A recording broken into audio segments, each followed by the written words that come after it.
Nahuli na ng otoridad ang dalawang sospek sa pagpatay sa vlogger na si Mima Alicia. Sa kabila niyan, tuloy pa rin ang investigasyon ng PNP, lalo't may iba pang personalidad na sangkot umano sa krimen.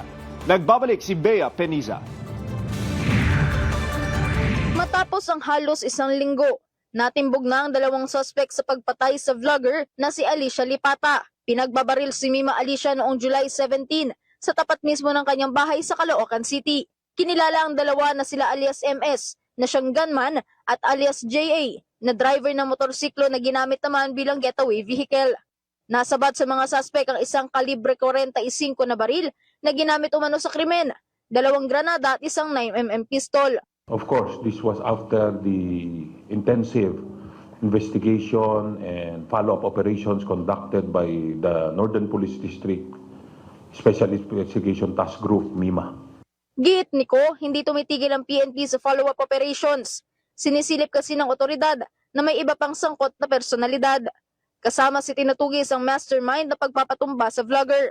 Sinabi ng PNP na posibleng may kinalaman ang pagiging vlogger ng biktima sa motibo sa krimen. Ongoing naman ang backtracking ng pulisya para matukoy ang iba pang mga kasabwat sa krimen. Bea Peniza, IBC News.